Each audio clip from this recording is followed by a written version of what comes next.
Commitment যখন দিব, promise যখন দিব, প্রমিস দেওয়ার সময় কি বলবো? কি বলবো? আল্লাহর হাবিব সাল্লাল্লাহু আলাইহি ওয়াসাল্লাম ইনশাআল্লাহ বলতে ভুলে গিয়েছিলেন। এজন্য 15 দিন টানা 15 দিন ওহী আসে নাই। আল্লাহর হাবিব সাল্লাল্লাহু আলাইহি ওয়াসাল্লাম একবার মসজিদে নববীতে ঢুকলেন। ঢুকেই দেখলেন সাহাবারা কথা বলছে। এক সাহাবী বললেন, আমার কাছে তো সবচেয়ে অবাক লাগে যে আল্লাহ তাআলা সর্বপ্রথম যে মানুষকে বানালেন ওনার নাম কি? সবাই পড়েন।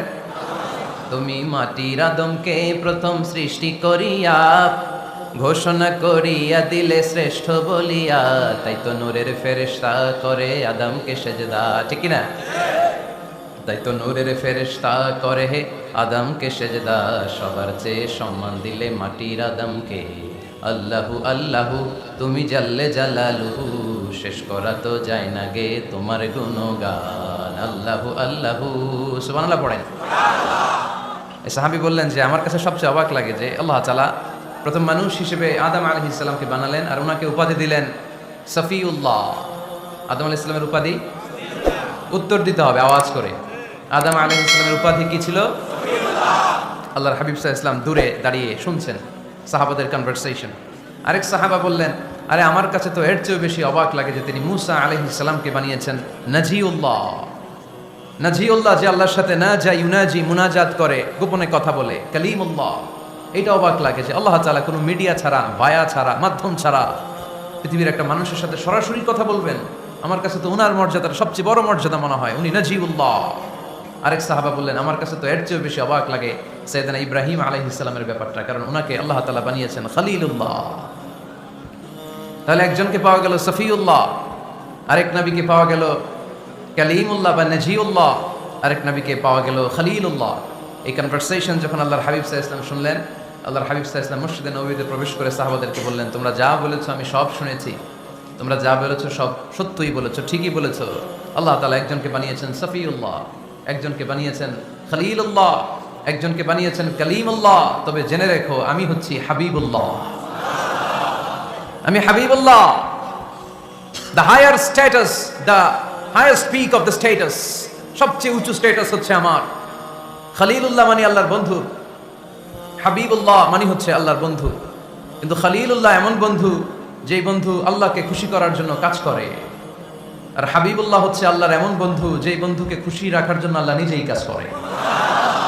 আল্লাহর হাবিব সাল্লাল্লাহু আলাইহি ওয়াসাল্লাম ছিলেন হাবিবুল্লাহ। চিল্লায় বলেন তিনি কি ছিলেন? হাবিবুল্লাহ। এত মর্যাদা, এত সম্মান, এত স্ট্যাটাস গোটা বিশ্বের দ্বিতীয় কারো আছে? আল্লাহর হাবিব সাল্লাল্লাহু আলাইহি ওয়াসাল্লামের নুরানি চেহারার মতো চেহারা পৃথিবীর অন্য কারো আছে? কোন দিক দিয়ে আল্লাহর হাবিবের সাথে কোনো মানুষের কোনো ধরনের কম্পারিজন, তুলনা চলতে পারে না। Whether it's the fitness, whether it's the skin colour, whether it's the sound, whether it's the status, he is out of any kind of comparison. তিনি সব ধরনের তুলনার ঊর্ধ্বে। As a father, as a teacher, as a commander, as a lawgiver, as a lawmaker, as a reformer of the society, Muhammad is the superman of the world. সুবহানাল্লাহ পড়তে পারলেন না? স্বামী হিসেবে, বাবা হিসেবে, নেতা হিসেবে, সমাজ সংস্কারক হিসেবে, নবী হিসেবে আল্লাহ রাসূল সাল্লাল্লাহু আলাইহি ওয়াসাল্লাম হচ্ছেন এই পৃথিবীর একজন সুপারম্যান। আল্লাহু আকবার। যার উপর একবার দুরূদ পড়লে 10টি রহমত নাজিল করে কে? 10টি গুনাহ মাফ করে কে? যিনি দুরূদ পড়লো তার স্ট্যাটাসকে 10 গুণ বাড়িয়ে দেয় কে? ওই হাবিব সাল্লাল্লাহু আলাইহি ওয়াসাল্লামের উম্মত হতে পেরে আমরা খুশি না বেজা? আমরা আল্লাহর রাসূল সাল্লাল্লাহু আলাইহি ওয়াসাল্লামকে আজকে জানার চেষ্টা করব কোরআনের আলোকে, ইনশাআল্লাহ। পড়েন। আল্লাহর হাবিব সাল্লাল্লাহু আলাইহি ওয়াসাল্লাম এতটাই মর্যাদার অধিকারী, ওনার স্ট্যাটাস এত হাই, উনি যদি ওনার মুখ দিয়ে কখনো বলেছেন ইয়েস, ওইটা শরীয়তেও ইয়েস। উনি যদি মুখ ফসকে কখনো বলেছেন নো, মানে না, এটা শরীয়তেও না। তার মানে উনি হ্যাঁ বললে এটা হালাল হয়ে যায়, উনি না বললে এটা হারাম হয়ে যায়। উনি আঙ্গুল তুললে চাঁদ ভেঙে 2 ভাগ হয়ে যায়। উনি জমিন থেকে পা উপরে উঠালে আল্লাহর আরশের দিকে মেরাজে চলে যায়। উনি এমন নবী, উনারে বাদ দিলে ইসলাম থাকে না, থাকে? উনি এমন রাসূল, উনারে বাদ দিলে কোরআন বোঝা যায় না, কারণ কোরআন ওনার উপর নাজিল করেছে কে? আল্লাহ। উনি এমন হাবিব যাকে বাদ দিলে হাদিস বোঝা যায় না, কারণ এই হাদিস হচ্ছে এই প্রিয় নবীর মুখনিসৃত বাণী, ঠিক কি না? উনি এমন রাসূল যাকে বাদ দিলে সালাত বোঝা যায় না, কারণ সালাত কেমন করে পড়তে হয়, আদায় করতে হয় বিশ্বনবী হাতে কলমে শিক্ষা দিয়েছেন, ঠিক কি না? এক সাহাবী সালাত পড়ছিলেন, সালাত পড়ে আল্লাহর হাবিব সাল্লাল্লাহু আলাইহি ওয়াসাল্লামের কাছে আসলেন। আল্লাহ রাসূল বললেন সাল্লি ফা ইন্নাকা লাম তুসাল্লি, রিপিট ইউর সালাহ because you didn't offer your সালাহ ইন এ কারেক্ট ওয়ে। আবার নামাজ পড়া হয় নাই। সাহাবী যে আবার পড়লেন, আবার আসলেন, আল্লাহর হাবিব বললেন আবার পড়ো, হয় নাই। সাহাবী পড়ে আসলেন, আল্লাহর হাবিব বললেন সাল্লি ফা ইন্নাকা লাম তুসাল্লি, আবার নামাজ পড়া হয় নাই। এবার সাহাবী এসে কেঁদে দিলেন, এসে বললেন ইয়া রাসূলুল্লাহ, এর চেয়ে ভালো তো আমি পড়তে পারি না। আল্লাহর হাবিব জড়িয়ে ধরলেন আর বললেন আসো শিখিয়ে দেই কেমন করে সালাত পড়বে।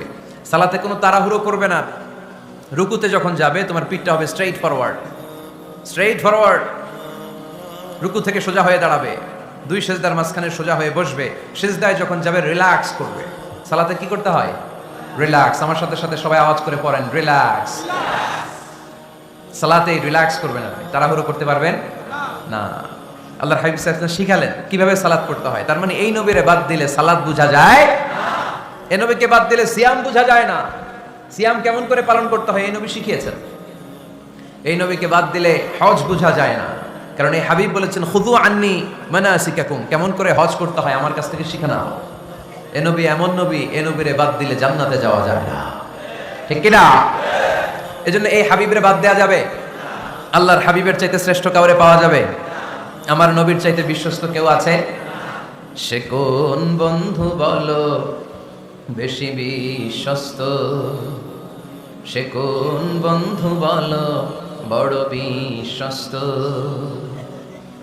কার কাছে মন খুলে দেয়া যায়, কার কাছে প্রাণ খুলে দেয়া যায়, হওয়া যায় অতি আশ্বস্ত।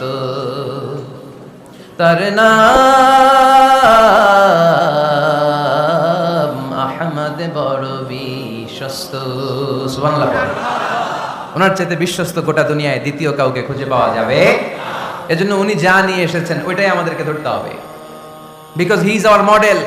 তিনি আমাদের সেলিব্রিটি, তিনি আমাদের মডেল। তিনি যেমন যেমন করেছেন তেমন তেমন করলে লাভ না লস? আওয়াজ করে বলতে হবে লাভ না লস।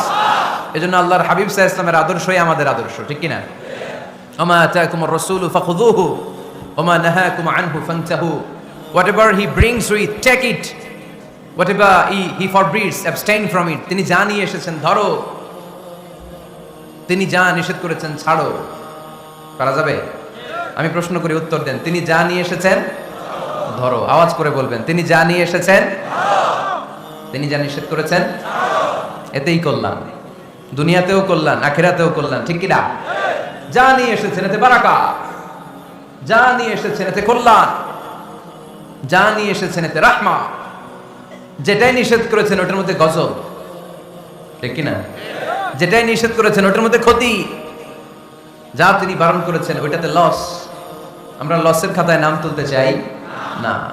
এজন্য আল্লাহর হাবিব সাল্লাল্লাহু আলাইহি ওয়াসাল্লাম যা নিয়ে এসেছেন আমরা সেটাই ধরবো, যা থেকে তিনি বারণ করেছেন ওটা ছাড়বো। আমাদের মডেল হচ্ছে নবীরা, ঠিক কি না? নায়ক নায়িকা, গায়ক গায়িকা, ক্রিকেটার, বিজনেস ম্যাগনেট, এরা আমাদের মডেল নয়। আমাদের মডেল হচ্ছে বিশ্বনবী মুহাম্মদ সাল্লাল্লাহু আলাইহি ওয়াসাল্লাম। ইউরোপে, খোদ ইউরোপে বর্তমানে এই নামটা সবচেয়ে বেশি জনপ্রিয়, MUHAMMAD। সুবহানাল্লাহ পড়বেন না? সবচেয়ে জনপ্রিয় নাম কি? মুহাম্মদ। কারণ ইউরোপের ইয়াং সোসাইটির, মুসলিম ইয়াং সোসাইটির ছেলেরা এমনভাবে তারা দাওয়াতি কাজ করতে শুরু করেছে, বিষ্ণু ঈসা ইসলামের নামটা গোটা ইউরোপ জুড়ে ছড়িয়ে পড়েছে। কিছু ছেলে ক্লিনলিনেস অ্যাওয়ারনেস ক্যাম্পেইন করেছে, পরিচ্ছন্নতা অভিযান। যেখানেই ময়লা ক্লিন করে, কিন্তু কোনো কথা বলে না। প্রত্যেক একটা টি শার্ট গায়ে দেয়, একটা গেঞ্জি পরে, ওই টি শার্টের পেছনে লেখা থাকে MUHAMMAD, মানে কি? মুহাম্মদ। যারাই তাদের কার্যক্রম দেখে তারা দেখে তাদের গেঞ্জির পিছনে লেখা MUHAMMAD। কি চমৎকার আইডিয়া! ইউরোপিয়ান লোকদের মাথায় চিন্তা, কারা এরা, এত ভদ্র কেন, কেন এত পরিচ্ছন্নতার অভিযান করে, আর তাদের গেঞ্জির পিছনে এই শব্দটা লেখা কেন, MUHAMMAD? Who is this? Who is this personality? We don't know anything about him. আমরা তো কিছু জানি না ওনার ব্যাপারে। দেন দে সার্চ ইন গুগল। তারা গুগল করে, ইন্টারনেটে সার্চ দেয়, মোহাম্মদ লিখে, ইন্টারনেট তাদেরকে মুহাম্মদ সাল্লাল্লাহু আলাইহি ওয়াসাল্লামের জীবনী দিয়ে দেয়। তারা মনের অজান্তেই বিশ্বনবীর জীবনী জেনে বিশ্বনবীর আশেক হয়ে যায়, বিশ্বনবীর প্রেমে পাগল হয়ে যায়। যাদের নসিব ভালো, অনেকে কালিমা পড়ে মুসলমান হয়ে যায়। এজন্য বিশ্বনবী সাল্লাল্লাহু আলাইহি ওয়াসাল্লাম তিনি হচ্ছেন আমাদের মডেল, ঠিক কি না? তিনি যা এনেছেন সেটা আমরা ধরবো, তিনি যা নিষেধ করেছেন সেটা আমরা ছাড়বো? আমরা যদি আল্লাহর ভালোবাসা পেতে চাই, বিশ্বনবী সাল্লাল্লাহু আলাইহি ইসলামের আনুগত্যের দরকার আছে না নাই? এজন্য আল্লাহ বললেন, কুল ইন কুনতুম তুহিব্বুনাল্লাহা ফাত্তাবিউনি ইউহিব্বুকুমুল্লাহ ওয়া ইয়াগফির লাকুম যুনুবাকুম ওয়াল্লাহু গফুরুর রহিম। আল্লাহকে যে পাইতে চায়, হযরত কে ভালোবেসে, আরশ কুরসি লৌহ কালাম না চাইতে পেয়েছে সে।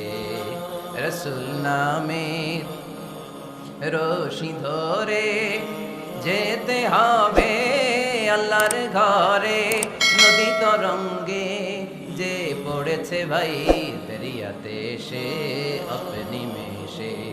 হযরতের অনুসরণে আরশ কুরসি লৌহ কালাম না চাইতে পেয়েছে সে।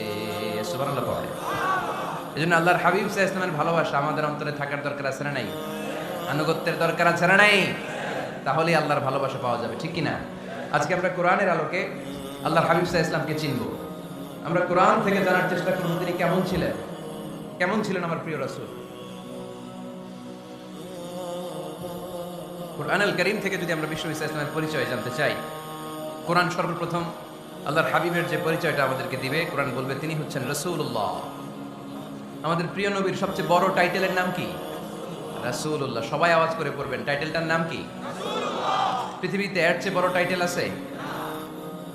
এমপি বলেন, মন্ত্রী বলেন, যাই বলেন না কেন, ধনকুবের বলেন, রাসূলুল্লাহর উপরে কোনো টাইটেল নাই, ঠিক কিনা? কেউ চাইলেই রাসূলুল্লাহ হতে পারে না, হতে পারে? আমরা সবাই মিলে যদি একজনের ভোট দেই, উনি তো রাসূল হয়ে যাবে, তাই না? হবে না? ভোট দিয়ে রাসূল বানানো যায় না? আমাদের মানব জাতির সাথে যদি জিন জাতি একাত্মতা পোষণ করে, মানব জাতি আর জিন জাতিও যদি ভোট দেয়, তাহলে তো রাসূল হবে। ফেরেশতারা যদি বলে আমরাও আছি সাথে, তাহলে রাসূল বানানো যাবে না। তার মানে রাসূল ইলেকশনে হয় না, রাসূল হয় সিলেকশনে। আর সিলেক্ট করেন কে?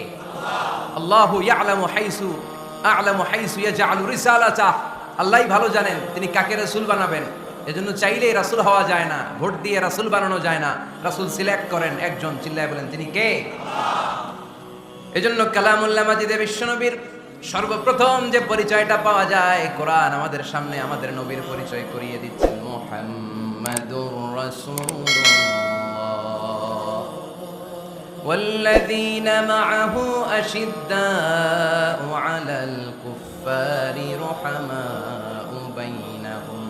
কোরআন সর্বপ্রথম বিশ্বনবীর পরিচয় আমাদের সামনে তুলে ধরলেন আর বলল, কোরআন আমাদেরকে জানিয়ে দিল আমাদের প্রিয় নবীর প্রথম টাইটেল হলো তিনি হলেন রাসূলুল্লাহ সাল্লাল্লাহু আলাইহি ওয়াসাল্লাম। তাহলে আল্লাহর হাবিব সাল্লাল্লাহু আলাইহি ওয়াসাল্লামের প্রথম পরিচয় রাসূলুল্লাহ। আওয়াজ করে বলেন তো, প্রথম পরিচয় কি?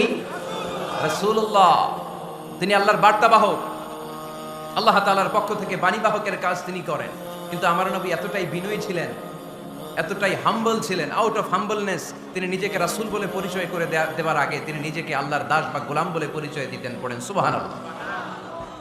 বিনয়ের কারণে তিনি বলতেন, ইন্নী আব্দুল্লাহি ওয়া রাসূলুহু, নিশ্চয় আমি আল্লাহর দাস, নিশ্চয় আমি আল্লাহর গোলাম, তারপর আমি আল্লাহর রাসূল।